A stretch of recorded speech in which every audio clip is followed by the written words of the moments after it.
This is E&P Reports, a service of Editor and Publisher magazine. Since 1884, the authoritative voice of news publishing. I again, Mike Blinder, publisher of E&P magazine. And I am excited about giving you this one-on-one because I'm speaking with Bill Day, Vice President at Magid Research. Not only does Bill have an extensive background in media sales in our industry, but for the last 9 years, he's been in senior management at one of the premier research companies in our industry that really does a good look-see at consumer intent and how advertising works against that intent. It's just an amazing company that can sometimes truly separate the forest from the trees and give us the critical data we need to serve our advertisers as best as we can, as well as the consumers of our content. We're going to talk COVID-19. We're going to talk about their latest studies that are pretty groundbreaking on where the world is today that we're talking to and what it'll take for us to grow our audience, maintain it, and get our sales team on the street with the right messaging. So let's not wait any longer. Join me as E&P Reports goes one-on-one with Magid Vice President Bill Day. Mr. Bill Day, Magid Research. First time you and I have ever had an interview like this. I'm honored. I'm excited to be here. Thanks for having me. Oh, it's great to have you on E&P Reports. Moreover, I'm very, very familiar with your company, but you've actually hit the industry hard with some brand new stuff that is very pertinent to the crisis we're going through right now. And I'd like to just break it down real quick in 30 minutes, if that's okay, just with a little one-on-one with you.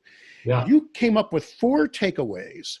Well, first of all, describe the study. How did you do this study and which different markets? Is it all just big markets, small markets? I mean, who did you talk to? What period of time, and what were what was the geography, if I may ask? Yeah, so the primary data that we pulled for this study is from an online tracking study of 2,000 consumers, census matched to look like the nation. So it reflects big markets and small markets, reflects 5 core regions of the country that we're tracking, all of the ones that everybody knows, the Southeast, the Mid-Atlantic, the Mountain West, right? Really to give us a sense of what the different regions look like.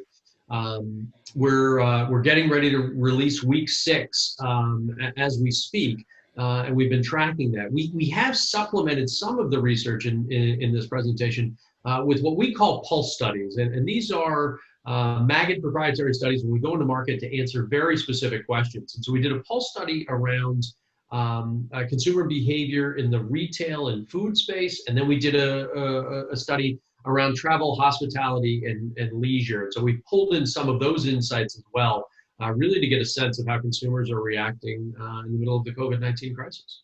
All right. So takeaway number 1. I love this because it's the famous Bill Clinton quote when he was running for president. Yeah. It's about the economy, stupid. Yeah. So give me the 30,000 overview of that. In other words, it's something we should all realize, but it's not just the pandemic. It's about how it's affecting our economic culture. Give it to me.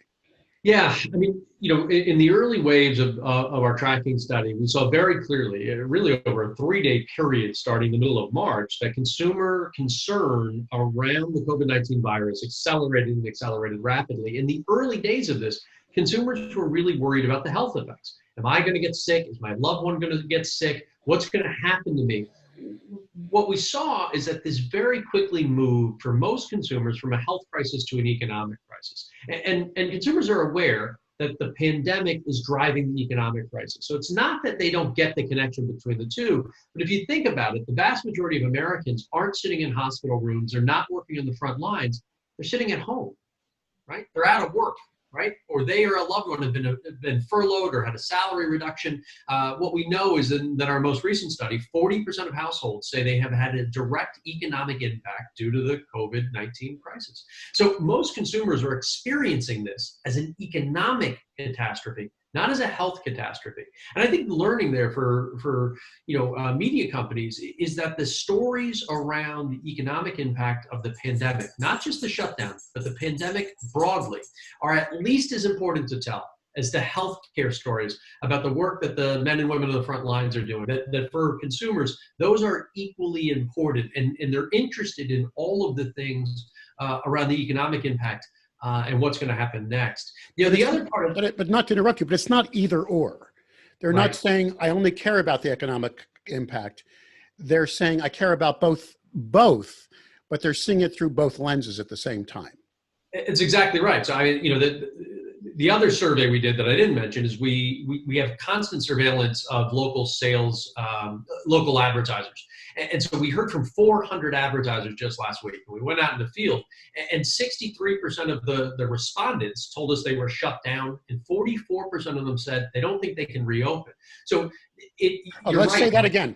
63% have been shut down, but 44% say they're not going to reopen. They say they're not confident they can reopen. Okay. That's the right way to say it. They're not confident they can reopen. They're worried. And I think that's the takeaway here for your listeners and readers, which is that consumers and business owners alike are worried about the economic impact that's going to happen on their lives and in their communities because of the health crisis. And you're right, it's not an either or. They see the connection between the health crisis. And I know we'll talk about this when we talk about trust, but that's going to be the recovery challenge.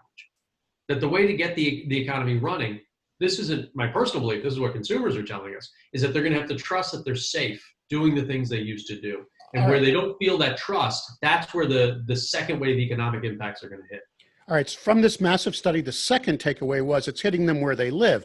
This is what everybody else, the pundits keep saying to me that are analyzing the news industry. This is a hyper-local story, correct? Hyper-local. I was just on the phone with a client who described how the city they live in doesn't have the same rules as the county they live in, which isn't the same as the state they live in, and their city happens to be right next to another state. Right. And so the rules they're trying to decide is if you come from another state, how long should I quarantine you when you walk in the door? And they're saying, well, come from another state means you drove 8 minutes over a bridge.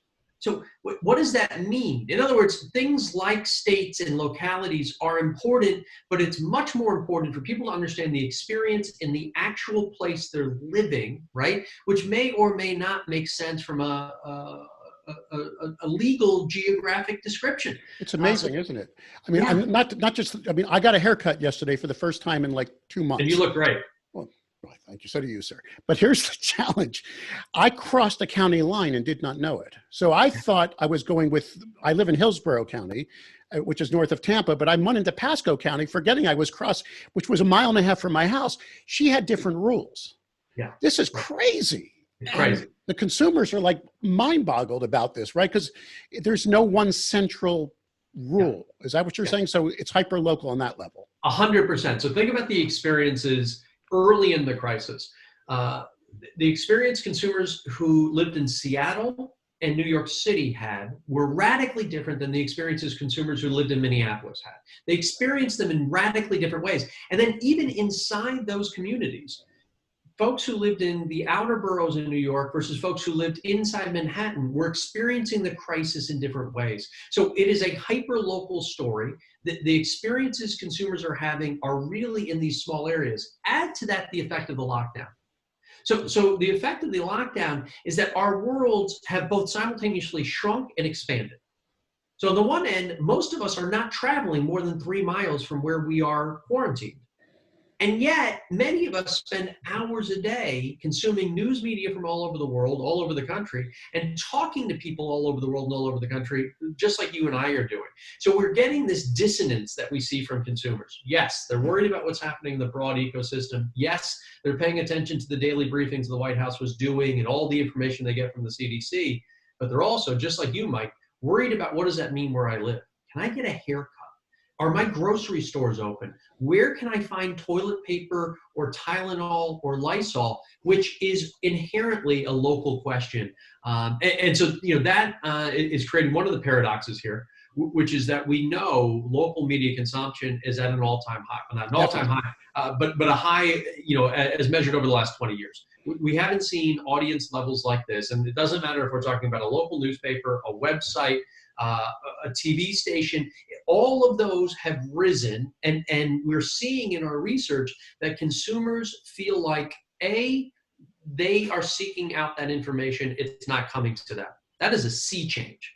It's a sea change. Over the last 10 years, consumers have told us very clearly that they don't feel like they need to develop a news habit. They don't need to pick up the paper in the morning. They don't need to go to the website when they get to their desk. They don't need to watch the 5 o'clock news, because they say the news will find me. If I missed this morning's newspaper, I didn't miss anything, because if there was something in there worth knowing, I would know there was something in there. I'll get the alert. It'll be in my social media feed. I'll hear about it at the water cooler. That's exactly right. That's exactly right. News finds me. For the first time in 10 years, consumers, a plurality of consumers, are telling us that they are actively seeking this information out on their own. They feel naked without it. They must have this information. So, okay, now I'm looking at your data right here. 79% are seeking it out. 75 to 80% say the coverage is just about right. That's right. That's right. This is mind-boggling to me, because at the time of this recording, there is a political battle going on about the coverage of the news. Now, I don't want to get into politics. I'm staying in the middle of it. But right now, if you look at the CNN website, it is all COVID-19, above the fold to below the fold. If you go to the Fox News website, they have ignored the coronavirus. Good or bad, right or wrong? What is your opinion at Magid? So, like you, Mike, we're not in this from a political standpoint. But what we can tell you is that consumers tell us they're looking for information on the virus. They're actively seeking it out.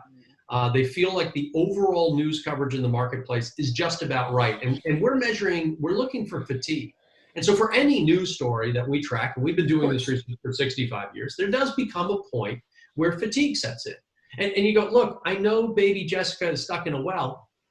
I just don't need to hear about it every 6 minutes, right? That there does become a point of diminishing returns on any news story. So we're monitoring that. We're looking for it. Are we there now? We're not. There is not fatigue. We see no evidence of fatigue around the COVID-19 story. So given those two, again, leaving aside the politics of those two platforms, our research says COVID-19 is where consumers are interested, that you should be continuing to tell that story in a way that's local, in a way that's relevant, and in a way that probably focuses more on the economic impact of consumers' lives and their markets than it does on whether or not the president agrees with Anthony Fauci, right? Of the choice. This is why I think this research you're doing is critical, because there's one thing I've learned about, okay, we're talking to my audience now, and I've analyzed that audience. I've analyzed them not just by the databases we have, the 3 or 4 that I lived through, but I also, we put that through the programmatic sphere. They are news junkies. Do you understand that? If you're an EMP reader, I can prove this right now, you also consume a lot of news. You're watching the cable channels. You may have TV. This doesn't surprise you, duh. We're in the industry. You may have 2 TVs in your office or wherever you are looking. So I feel some fatigue now when I see a story. I got to tell you, man, I had to make a big decision. 2 covers of ENP, COVID-19. We did a massively cool story on the freedom of news issues, because it's a big, this is the month. But I decided to push the June cover back to COVID-19 because I saw your study. Do you follow what I'm saying? I may be fatiguing a little. Yeah. But according to your research, 1 out of 2, they still want to tell me to wash my hands, right? I'm sick of that. I know to wash my hands, but wash your hand. Things state officials are doing it. 1 out of 2, state level. This is interesting. Information about when government restrictions will be lifted. 1 out of 2. 1 out of 2. They want the experts, don't they? Yeah. They want the science. Which is unusual, right? Yes. So our normal research would tell us that the talking heads and pundits generally have lower value. Not that they have no value, but they generally have lower value than most organizations believe they do. This crisis has seen a demand for expertise, right? There's a demand for expertise, and consumers say, I want to hear from my state health officials. I want to hear from the mayor. I want to hear from the county commissioner. I want to hear from experts who can tell me how to keep myself and my family safe. And what are we doing to figure out the next steps, right? And that's the key piece that I think businesses are waiting for, which is, what are the next steps? I mean, you told the story about, barbers having different rules depending on which side of a county line they live on. Imagine how confusing that is to run if you're a multi-market, multi-state organization. How do I figure out what those rules are? And so we're seeing that inside this data. One of the values that we hammer home here at Magid internally is avoiding what you and I just did, which is the focus group of one, right? Well, Exactly. I feel, my sense, and we all should know, and certainly your readers and listeners should know, we're not normal. We're No, not normal. we We're are. all knee deep in the media industry in ways that most other people are not. And so, yes, we may be exhausted by the story because we've been telling it for 6, 7, 8 weeks, but consumers aren't exhausted yet. And we're going to track it. We're going to continue these tracking studies so we can understand how consumers are feeling. So that when you're in your newsroom right now, and you're going, I am sick of covering this. I want to move on to, that's your will, but not your reader's will. I always say this, but when I'm doing training, the best advice I ever got was from the man who invented Top 40 radio.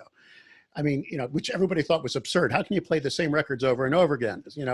And he basically gave me advice when I was a young pup in the industry. He said, the secret to success is find out what they want and give it to them. I mean, and that's what you guys do, right? And it may give you some pain to see. All right, so let's move on to the advertiser. Many advertisers say, I don't want to be near this stuff. I don't want my ad next to negative news. And I remember that from other economic downturns. And this is my 4th economic downturn. I mean, this is not, we've been through this before. I'm an old guy. I'm on my 3rd. Yeah. You're on your 3rd. Well, you're younger than me. I mean, so let's get into it. Can you run a positive message in the middle of an environment with negative news? Yeah, you can. Let's be clear about this. Advertisers may not want to run, but consumers want you there. See, that's what I wanted to hear. Okay, so the consumer doesn't mind it. There. They want you there. They want you there. And again, this is another piece that we're tracking. We're tracking granularly. We're actually getting ready to launch a new series of studies the first week of June, measuring the recovery, we'll go back to your barber conversation. How well is that working? Are they delivering the right kind of messages? And do you understand what's going on? But today, as we sit here today, consumers are clear with us. They are tired of the thoughts and prayers messaging, right? So the slow piano music, the black and white images that we've seen on television. At a time like this, XYZ is here for you. That's run its course.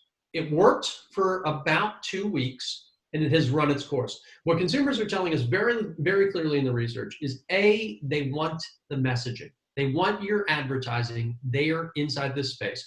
B, they are engaged against the media, the news media, because they see value in that engagement. And not surprisingly, C, if you as an advertiser add value to their experience, you're going to get an outside response. And so the way you can add value to their experience as an advertiser is talk to them and solve their problems in the moment they're in.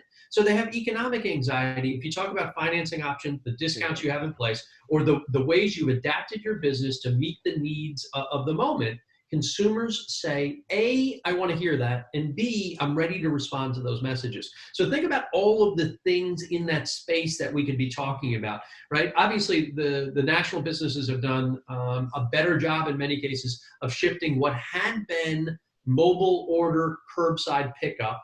They've repositioned that, and they're calling it contactless delivery. There you go. Right?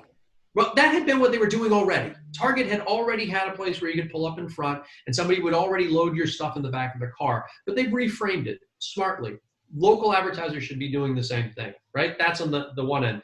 The other side, though, is our research is pointing to some really clear areas of opportunity in local markets. My favorite walking around a stat right now is that 36% of people who belong to a gym before the COVID crisis are telling us they are unlikely to return to that gym after the COVID crisis. That was going to be my next point, but let's stay on this before now. Yeah. I love what you said, because I've been screaming this at advertisers, because I've been reading research about millennials, and I don't want to say millennials don't think, but correct me if I'm wrong. They like the dots connected, don't they? They don't want to hear messages like trust the name you know, my thoughts and prayers. If you're doing curbside service that keeps, see, this is why I want to get this through. I scream this at small business all the time, where we're contactless, say the damn word. That's exactly right. I mean, connect the dots in their brain. They're not, I mean, does that make sense? So 100%. So we do projects every year, 30 projects every year, markets all over the country, where we test the way consumers respond to advertising messages. We've tested 5,000 ads in the last 5 years. And what we see is exactly that, Mike, which is consumers need you to be explicit about what you're saying. Exactly. Right? So our favorite example all the time is, we've been family owned for 100 years. Okay, so what? So what? So what? And so if the so what here, right, is I'm Bill Day, I run Bill Day Ford. My commitment to keeping my staff, my employees, and my customers safe means I'm doing the following things. Exactly. Because Bill Day Ford, I live here too. Well, that's a different message, right? That's saying I take personal ownership and responsibility for the safety of my staff and you, so you can feel comfortable shopping with me during this time. You need to say exactly that. You can say it's because you own the dealership. You can say it's because you are personally sanitizing all the hard surfaces. You can say those things. That actually has value. But that's the feature and not the benefit. That's exactly right. Goes back. This is sales 101. Benefit selling, man. You got a feature, say it, but then connect it instantly to the final benefit to the consumer. So what you're just doing is reaffirming good messaging. But in this crisis, it's critical, correct? More critical than ever, right? Because so here's what the data is telling us. That 25% of consumers right now, as we sit here today, say, I am unlikely to re-engage in the economy in the same way I did before COVID-19. 1 out of 4. 1 out of 4. I'm not going back to my old shopping habits. Crisis creates change. Let's all just accept that. That's it. That's right. And so if that's true, the data points to a couple of things that fit together. The first is every advertiser in the market for the rest of the year is going to have fewer opportunities to win. They just are. That's what happens in a downturn. That's what happens broadly in a downturn. It's also what's going to happen in this unique downturn, because there's going to be a number of consumers who disconnect from society until they're sure they can re-engage. So you're going to have fewer avails, right? You're going to have fewer available times to win. You have two choices. You can roll over and put your belly in the air and say, woe is me, the end is nigh. Or you can go out and work harder to win every available customer that's out there in the marketplace. And what we know from the research we've done and the research others have done is that brands that move during times of crisis see outsized growth over the long run. They see outsized growth in market share. They see outsized growth in brand position, which is, those are nice research terms. Exactly. In the real world, it means they sell more stuff, right? And they sell more stuff over the medium and over the long term. So you got to get through the short-term pain to get to that medium term. The other advantage, and this is the part that we're really excited about here at Magid, is what you said, Mike, which is crisis creates change. There will be significant change in consumer behavior because of the crisis. We all see this. How many brands are advertising the masks that they make now, right? I got an email from my favorite NFL team that says I can have a mask with the Dallas Cowboys star on it that I can wear. That's great, right? That is an opportunity that they didn't have to sell me merchandise 6 weeks ago, right? I may or may not choose it. But how many other examples like that exist? The people who won't go back to their gym. What are the other things that people could sell them? Well, that's just 2008. Correct me if I'm wrong. You studied that heavily. I mean, before that, it was okay to max out a credit card, buy a home you couldn't afford. Post 2008, it became cool to be cheap, right? That's right. That's right. Used cars over new cars, no student debt, and I'm going to buy a cheaper home. Now we get into this crisis. I mean, there are certain things I'm already, and I love the way you guys are tracking this, but number one, will people really want to go to a convention again? For years, I mean, hospitality is an industry that's got to reinvent itself. Don't you agree? 100%. I mean, again, for your readers and listeners who know me, they know me because I've been to their markets. I'm normally, like you, Mike, on 150 flights a year, and super platinum, elite, whatever for every. No badge of honor. It just means you know how to take the cover off the bed, right? I mean, that's exactly right. And so the question we're asking, right? I'm sure you're asking as well, is, what does that look like going forward? I don't know. What does that look like going forward? And so if we're thinking that as people who travel not for joy and entertainment, but because it pays our bills and it helps our clients grow their business, what happens to the average family who's sitting there thinking about, is it worth taking a risk to put my family on an airplane to do a week's vacation? Is that worth it? Or do I put them in the SUV and do I drive 2 hours and we stay at a lake house that a friend owns? Do we drive 2 hours and stay in an RV that we bought? Do we camp? Do we do pop-up? And so that's the kind of radical transformation. We don't know where we're going to wind up on the back end of this. We're not predictive. But buy stock in Peloton, because people may not go back to the damn. I mean, I'm not saying that's good or bad, right or wrong, but the consumer behavior, this is what I find fascinating about politicians. We're going to open up, analyze the consumer, because if there's no demand, that's right. Open the door don't mean nothing. That's exactly right. Now, the other thing you honed in on, and maybe this gets into number 4 when we discuss sales, is it's critical now for the advertiser to market. Do you agree? Yes. Yeah, 100%. I mean, 100%. They need to be in front of their targets, right? But there was that famous quote from Bruce Fairchild Barton. You remember him? He was the big ad executive in the Great Depression of the 20s who ran for Congress and wrote books and all that. But he said in good times, people want to advertise. In bad times, they have to. He was talking about the Depression. I think your research backs it up now more than ever, don't you? I mean, 100%. And I think the challenge, and this is really where number 4 comes in, is for good or for ill, most media sales teams are used to having people who want the things they sell. Oh, that's, yeah. They're used to not sales. That's just negotiation. That's exactly right. Right. We often describe it as being the cashier at Target, and that's a great job. It's a perfectly respectable job, and your job is to make sure that the things that they wanted get rung up correctly, and that they get charged the right amount for them. And maybe there's an opportunity to add a stick of gum while they're in line at the checkout counter. Maybe you can upsell them into the red card or the new Target app, but it's not sales. And so sales organizations today, right now in this moment, we think they need to do 3 things. They need to lead, they need to strategize, and they need to plan. So they need to lead their advertisers. And leading your advertisers, the first thing it means is you got to pick up the phone and call them.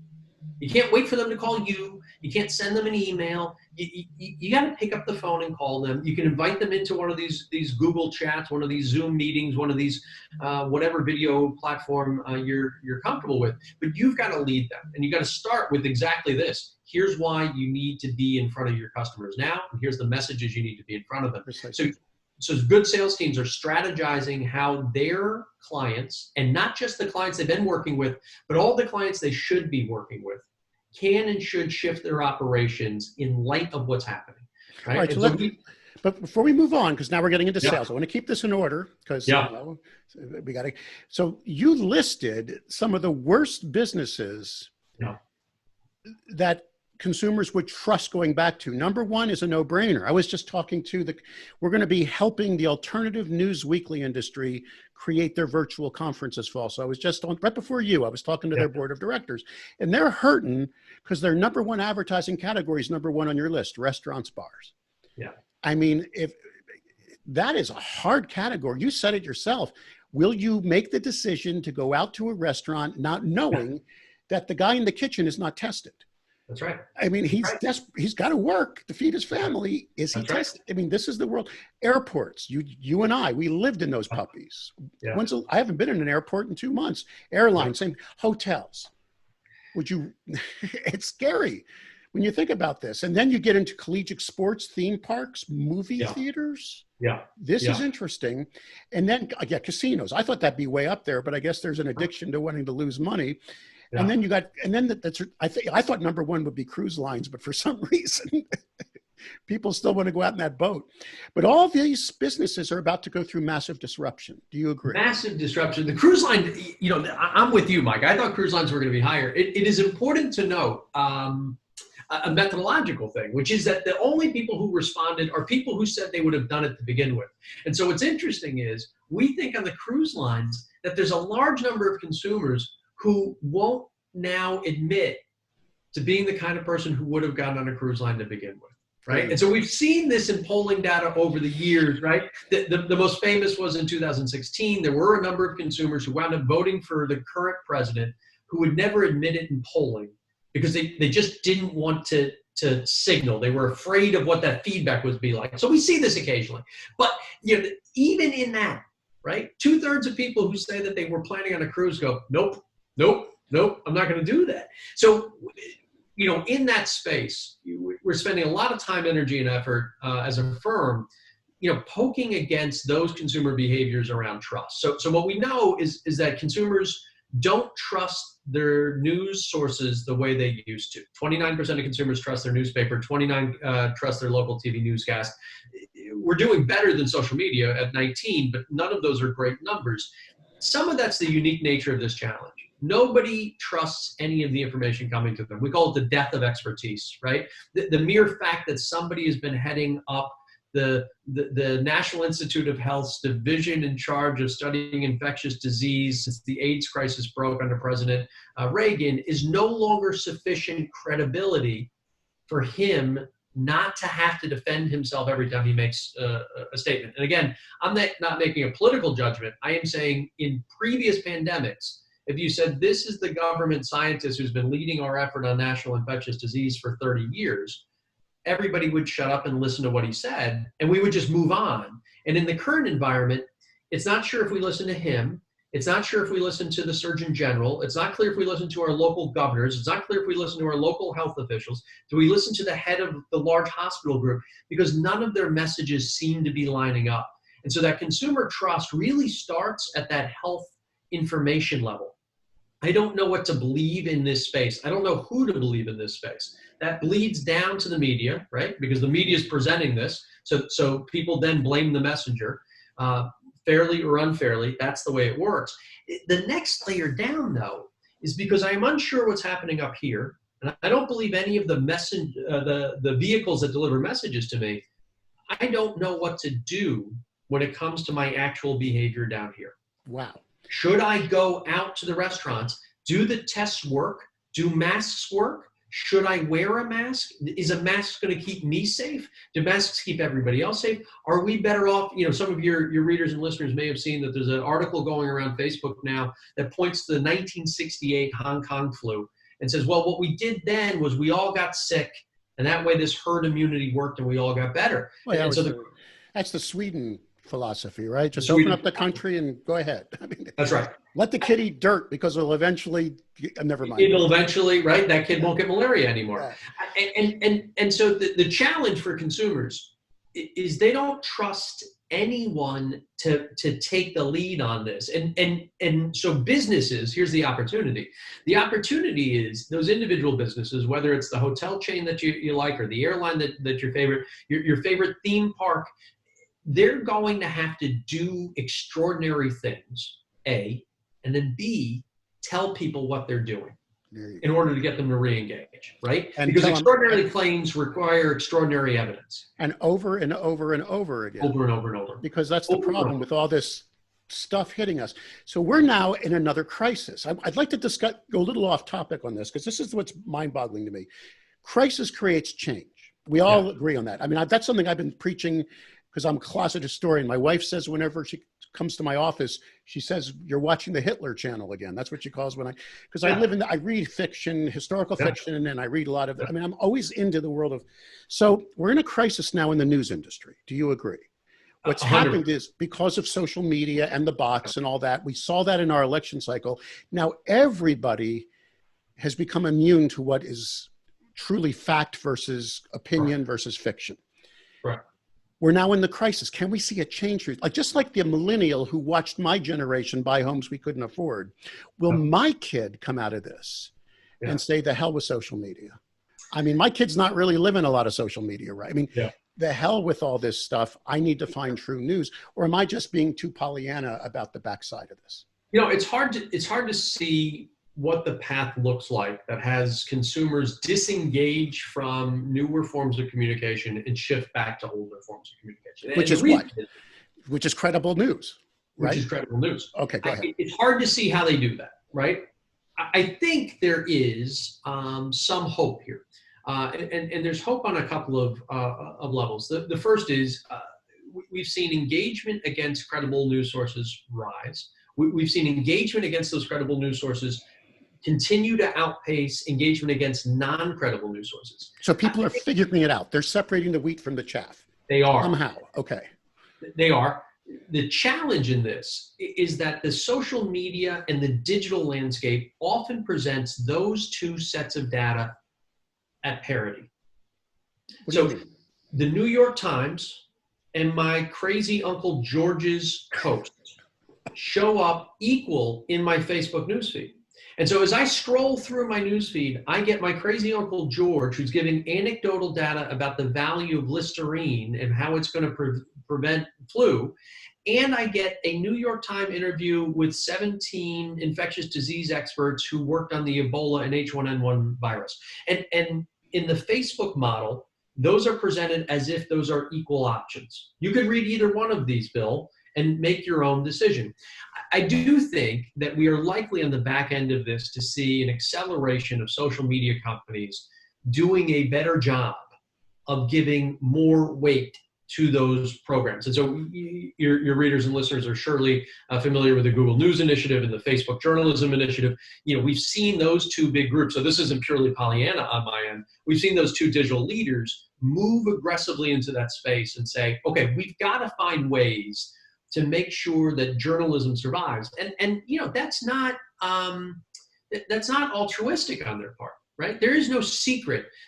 Both Facebook and Google use the content that the media companies create, feed their engines. That content is good for them. It creates the ecosystem that they thrive on. And so they want to make sure that your publishers, that your sites continue to thrive and grow and produce content. So they, in that sense, the interests are definitely aligned. I think coming out of this, there is an opportunity to push harder on that, right? We should be more explicit on that. We should be more clear about where the value in information lies, right? What's the value of having reporters do the hard work of vetting sources? Well, see, when the credible versus non-credible news was simply impacting an election, which you and I likely agree is a massively important issue, but half the world, and I'm just making this up, you're the researcher, thinks it's just something that we're going to have to get through and it's all lies and it's all politics anyway.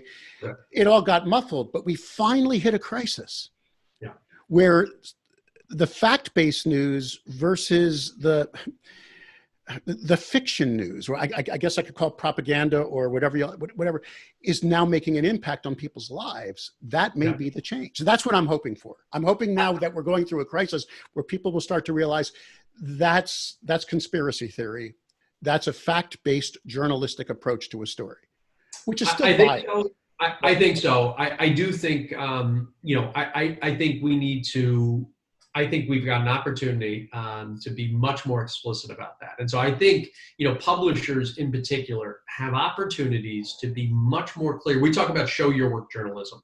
Exactly. And the best organizations out there do a good work at show your work journalism, and they are really transparent about things. And by transparent, I don't think my source is assistant director to the vice president. We're not saying you're outing people, but we are saying you're showing how you have confidence in what you're putting out to consumers. And so there are tips and tricks. There are techniques that good newspapers use and better sites use, including using visual cues, so consumers understand that you've been tracking this story for a long time. Magid has done lots of work in the television news space. Many of your readers and listeners will know us from that. And on the evening news and the morning news, we talk about pointing strategies. For those of you who were with us at 10 o'clock last night, you'll know we were live on the scene of the crime. We're following up this morning. We call that a pointing strategy. It's a nice way of reminding your viewers, look, we followed this story last night. We followed it overnight. Here's the update. We're going to be at the courthouse later today. You move them through the story. Now for TV, that moves them through day parts, right? And that's why it's important for them. For newspapers, for websites, you can do many of the same things, right? Not one of 7 series, but a green box around something that says, this is part of our ongoing series tracking the economic impact of COVID-19. Because that way, if a casual viewer or casual reader comes across that story, they know that you've got a whole deep roster of that, right? Again, it's a way of differentiating your publication and the expertise your publication has, because you're not just dropping in on these stories, you're living these stories, right? Your teams are working these sources and they're living in the field. And whether that's data-driven journalism or source-driven journalism, you need to be clear about how you're differentiated, not necessarily against your traditional competitors, but against what you just described, Mike, which is, everybody else, right? Everybody else who decides that their opinion is the same thing as fact. Well, that's where the difference is. See, in the good old days, and I'm an old guy, but Walter Cronkite would Yeah. clearly say, there's the story, and now my opinion. And that would actually, we have got, and this is just me pontificating, and I'm one idiot who happens to own a 140-year-old magazine, but we have got to start separating story from opinion. Don't you agree? Clearly delineate. 100%. And the challenge here is that consumers don't do a good job in our research in separating those two things on their own.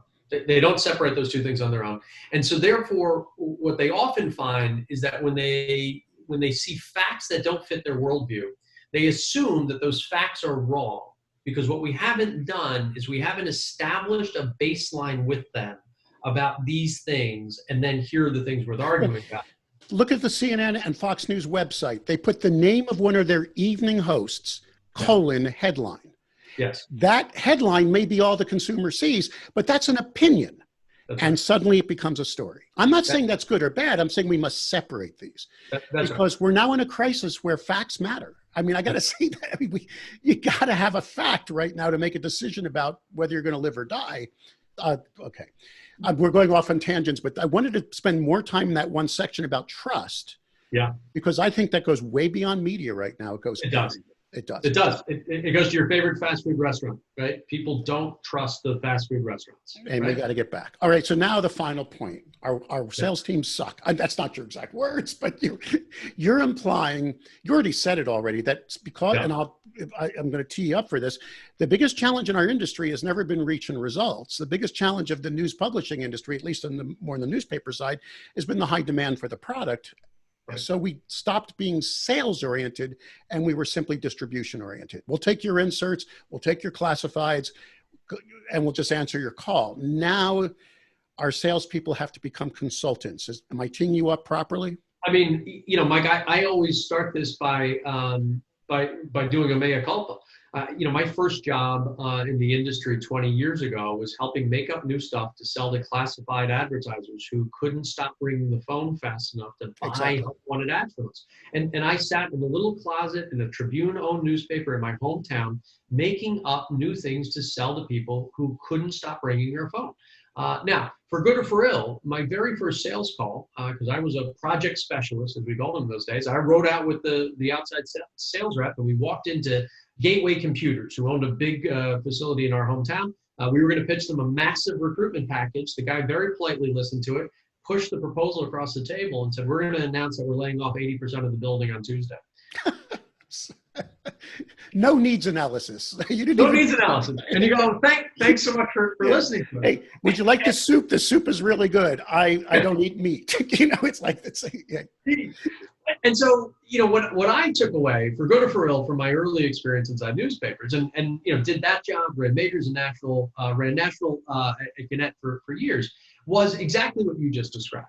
That as an industry, we were really good at servicing the needs of the clients who knew they needed us. And we had built really efficient models to maximize the dollars we could take out of every one of those. And I don't mean to say those were bad strategies. No. I simply mean to say that those strategies no longer serve us well. Because most advertisers don't think they need newspapers. And again, this isn't my opinion. This is research we do. We heard from 4,000 advertisers in Q1 of 2020 before the COVID crisis. And we asked, how interested are you in buying the following products? How likely are you to buy the following products? And newspaper products, core newspaper products, always rank at the bottom. What's interesting is that they are always among the highest satisfaction for people who choose to buy them. So think about that for a second. Yes. The people who use ROP go, this works really well for me.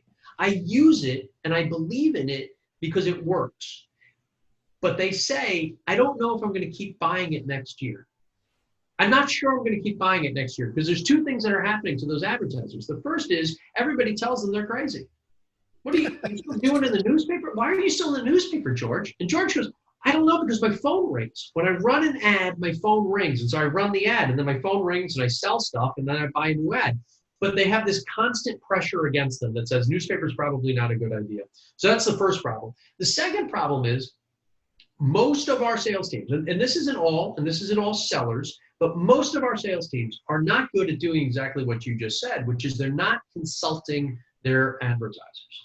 So what they're doing, most of them, is product sales. Right. So they show up and they say, here's an ROP ad. I got a great deal I can offer you on it. If you buy it on Thursdays, and I'll give you a pickup on Saturdays, and those two things will work really well, and you should run them. And that's the end of the story.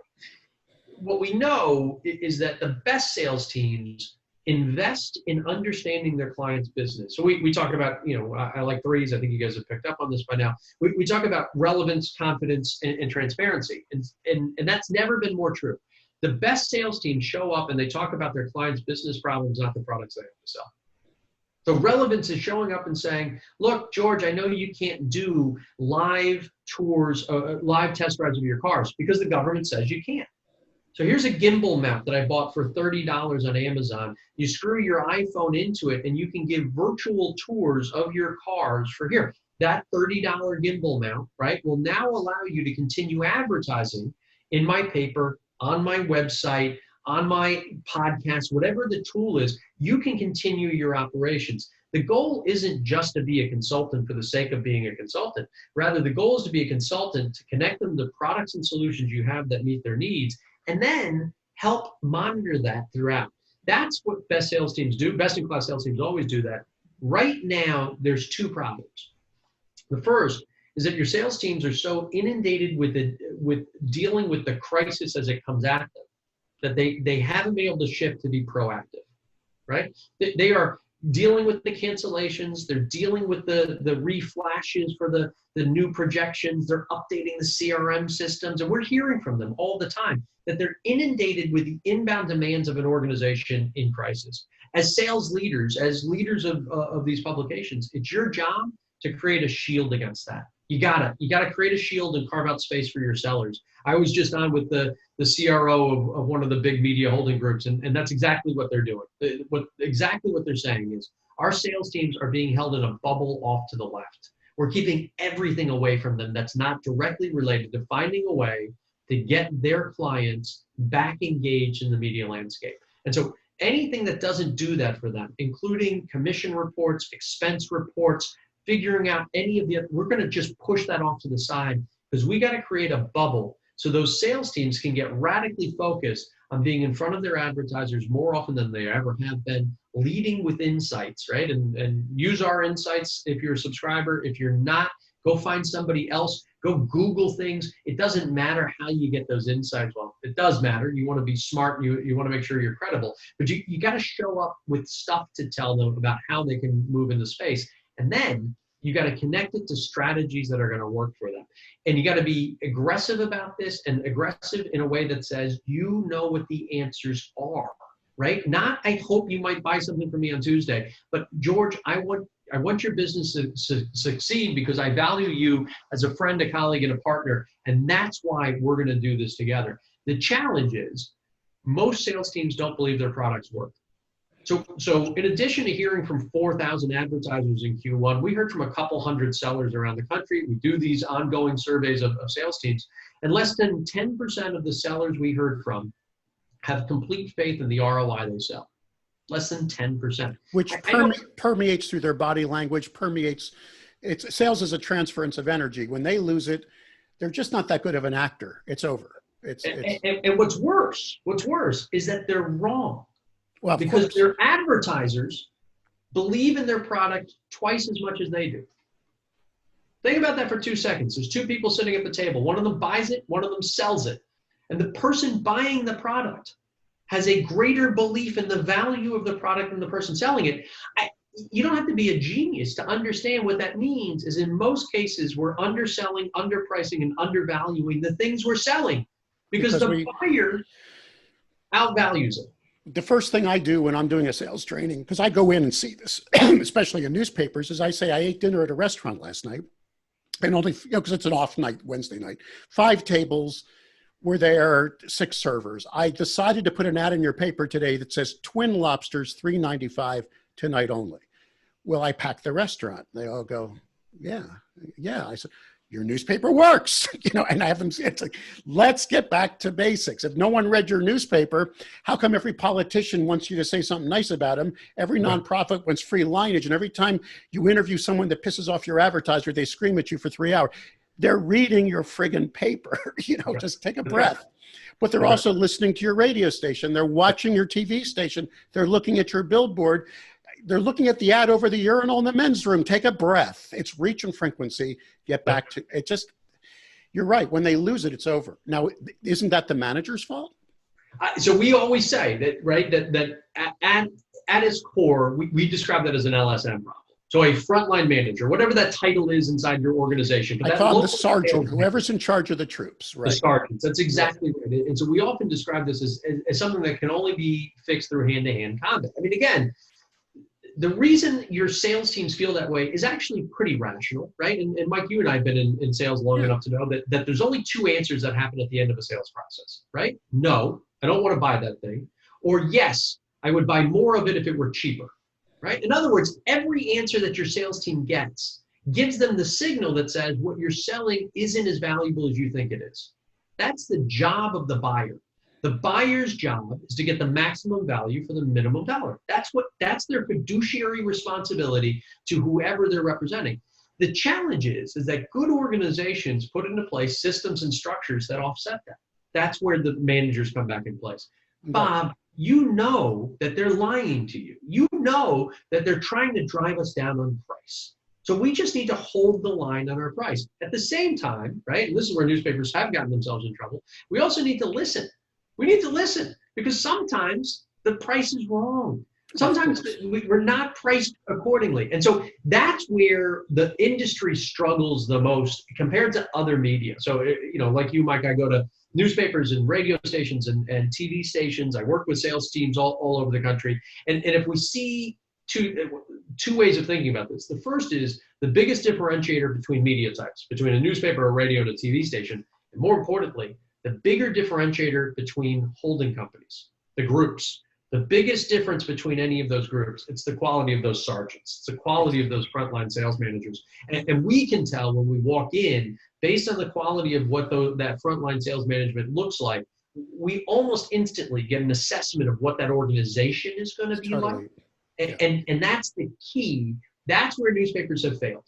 They have failed to hire, recruit, retain, and incent that part of their organization. And so you get failures on both ends because we don't have that execution. And sometimes it's even the wrong person because it's the top biller, which may be the worst person to be in a management role because managers have to innately bury their ego. Let the salesperson be the star. The hardest thing for a sales manager to do is shut up. I mean, and get out of the way.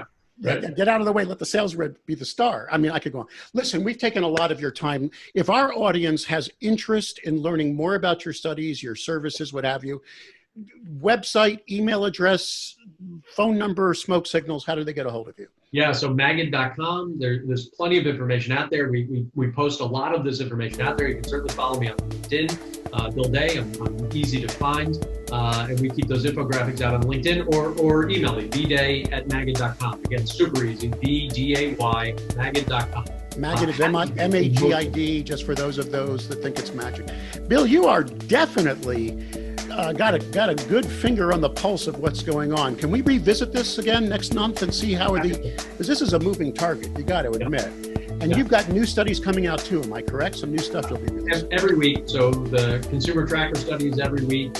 The advertising response tracker is going to be bi-weekly starting June 6th, and then the pulse studies happen every month. So yeah, all the time, and Mike would love to come back and chat with you and your listeners. Thank you so much. And by the way, stay well, stay healthy, and keep plugging away, my friend. The industry needs you. Yeah, same to you, buddy. Appreciate this.